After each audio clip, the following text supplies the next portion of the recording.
일단은 저희가 지금 12월 8일부터 문을 강제적으로 닫은 상태고요. 원래는 28일까지 문을 닫으면 된다고 했는데 지금 두 차례 연기가 돼서 이제 1월 17일까지 문을 닫게 됐어요. 그래서 저희도 더 이상 가만히 있을 수 없고, 그래서 뭐 어떤 행동을 보여주자 이런 의미에서, 사실 영업하는 거는 과태료가 부과되기도 하고, 그리고 이용자분들한테 또 과태료가 부과되는 또 부담이 있기 때문에 실질적으로 영업은 하지 않고 저희 영업 시간 내에 계속 불을 켜놓고 있는 행위로 좀 저희가 좀 저희 목소리를 좀 내고자 문을 열어놨습니다. 일단 매출이 엄청 많이 줄었습니다. 굳이 뭐 수치로 표현을 하자면은 한 70, 80%는 줄었고요. 그리고 전년 대비 저희가 1월은 사실 성수기예요. 그래서 헬스장 같은 경우는 1월에 많은 돈을 벌 수 있는 달이고, 그때 농사가 잘 되면은 사실 또 비수기인 달도 있기 때문에 그럴 때 이제 버틸 수 있는 좀 힘이 되는데, 지금 1월 매출은 뭐 7, 80%도 아니고 없죠. 12월 말부터 문을 닫아놨으니까. 그래서 거의 매출 하락이 거의 뭐 다 빵원이라고, 매출이 빵원이라고 할 수 있고, 회원 관리는 지금 뭐 저희가 계속 연기를 해드리고 있어요.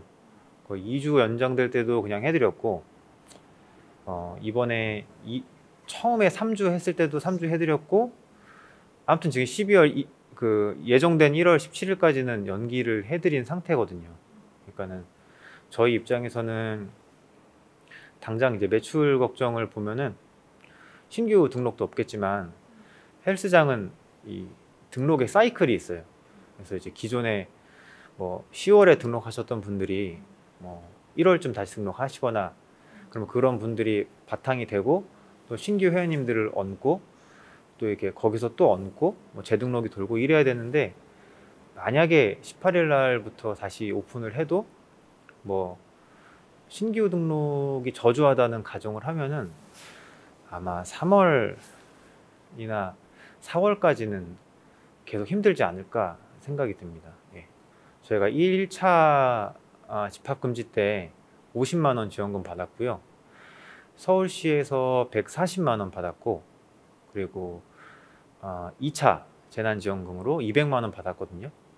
그러면은 총 합치면은 390만 원 정도 됩니다. 390만 원 정도 되고, 저희가 한 달 유지비가 정말 아끼고 아껴서, 제가 정말 아끼고 아껴서 관리하면은 기본 800만 원 정도 들어가거든요. 그러지 않고서 정상적으로 돌아가면은 한 1000에서 1200 정도 들어가는 상황인데, 1년 동안 390만 원을 줬다는 거는 사실 뭐 모르시는 분들도 들었을 때 말이 안 되죠.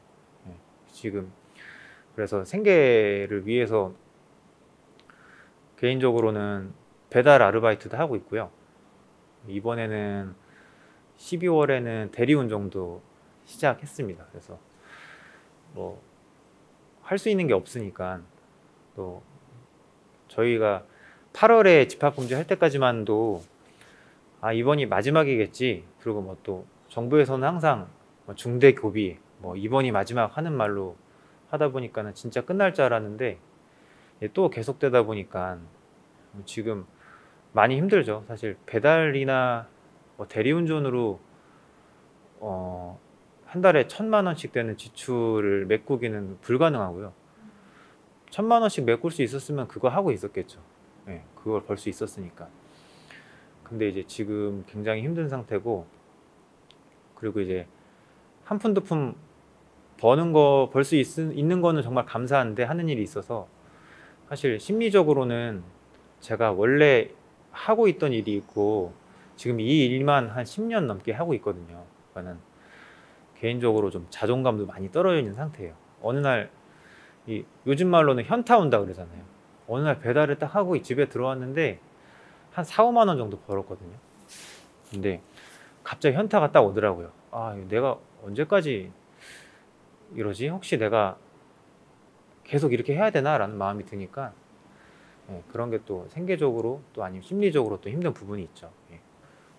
일단은 저희가 네이버 카페에 검색을 하면은, 헬감모라고 검색을 하면은 전국의 헬스 관장님들의 모임이라고 헬감모라는 커뮤니티가 있고요. 그 안에서 몇몇 분들이 모여서 협회를 만들어 놨어요. 그래서 그 협회 이름은 대한 피트니스 경영자 협회라고 하고요. 서울 지부, 제주 지부, 강원 지부 이런 식으로 각 지역별로 지부에서 이제 활동을 하고 계시고, 지금 전체적으로 분위기는 당연히 이제 좀 많이 억울하다, 힘들다. 그리고 이제 힘든 분들 진짜 많아요. 예. 정말 뭐 생계로도 힘들고, 처자식이 있는 분들은 당장 이제 처자식 먹여 살려야 될 걱정하셔야 되니까는 매일 막 술로 지새우시는 분들도 있고, 그래서 지금 그런 의미에서 좀 전체적으로 좀 많이 오픈 시위에 적극 동참을 하시는 것 같아요. 예. 일단은 사실 뭐 누가 봐도 제3자가 봐도 받아들일 수 없는 지침이 내려왔거든요. 예, 결국에는 헬스장에 대한 지침이 잘못된 게 아니라 그동안 정부가 해왔던 지침들이 계속 형평성이 어긋나다 보니까는 결국에는 좀 헬스장에서 폭발을 하게 된 것 같거든요.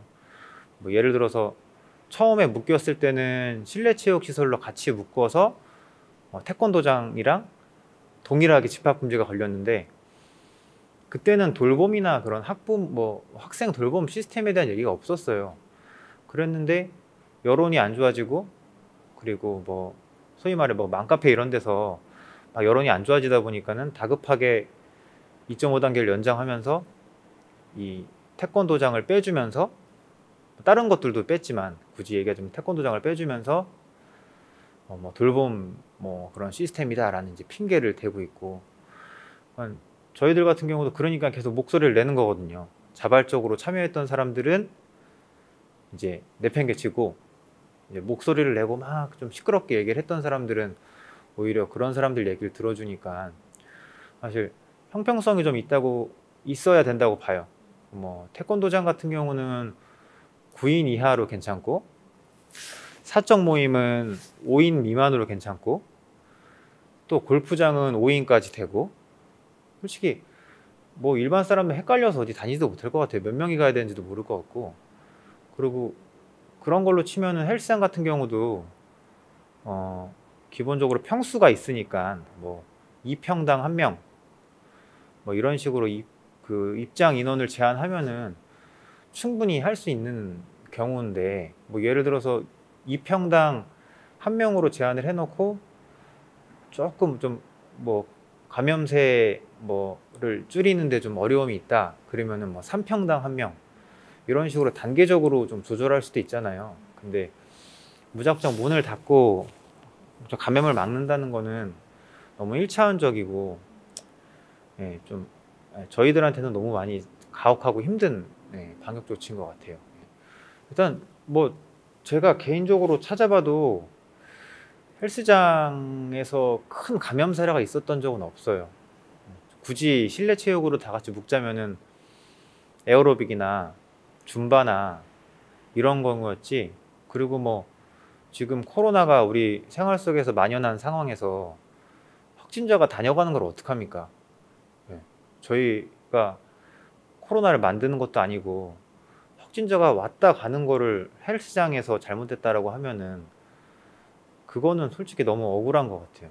네, 너무 억울하고, 에어로빅이나 줌바와 비교했을 때도 그 두 운동과 저희 헬스는 좀 성격이 많이 다르거든요. 줌바나 에어로빅은 기본적으로 이제 집단 운동이고, 최소한 5명, 10명 이상씩 모여서 하는 운동이고요. 헬스 같은 경우는 혼자 오시거든요. 혼자 오시고, 그리고 오셔서 운동하시는 분들도 저희가 방역 지침을 잘 지키는 건 너무 당연한 거고, 저희가 잘 지키고 있다고 자랑할 것도 아니지만, 이용하시는 분들도 혹시나 또 헬스장에서 터져서 우리 운동한 헬스장 닫으면 어떡하나 하는 마음으로 진짜 마스크 끼고 런닝머신 1시간씩 타고 그러세요. 그러니까 이게 조금 더 좀 현장의 소리를 듣고 그런 좀 지침들이 좀 내려와야 되지 않나 그런 생각이 들어요. 그러니까 저희 같은 경우는 지금 헬스장 그 런닝머신 사이마다 칸막이를 설치를 해놨거든요.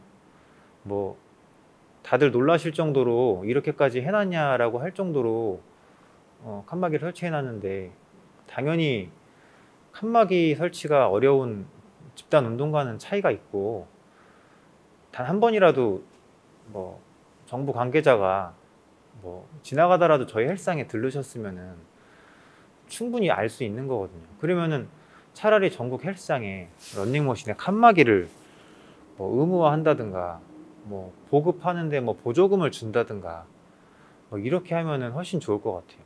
예. 일단은 너무너무 힘든 상황이고요.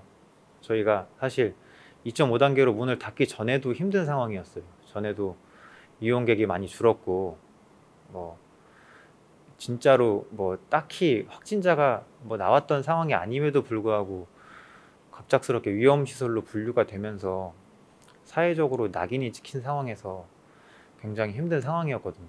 더군다나 그때는 영업이라도 했었으니까, 지금 같은 경우는 영업도 못하는 상황에서 뭐 생계가 막막하죠. 이제 어떻게 버티기는 했는데, 정부는 뭐 1주, 2주씩 정말 조금씩 연장을, 희망을 주다가도 연장을 하고 하니까는 사람을 너무 사지로 모는 것 같아요. 그래서 개인적으로는 정부 관계자가 이제 좀 여론이 공론화가 됐으니까 이제부터라도 좀 헬스장을 좀 돌아보면서 현장에서 어떤 문제가 있고, 뭐 비교했을 때 뭐 식당이나 뭐 커피숍이나 이런 곳에 비해서 헬스장에 어떤 장점이 있고, 그러면은 어떤 식으로 방역 조치를 지침을 내리면은 더 효과적으로 확진자 수를 막고 국민들의 피로감을 좀 줄일 수 있는지 좀 알 수 있을 것 같거든요. 그래서 앞으로는 조금 더 저희들이 너무 많이 힘들거든요. 저희들이 좀 목소리를 듣고 실효성 있는, 형평성 있는 정책을 좀 내놓았으면 좋겠습니다.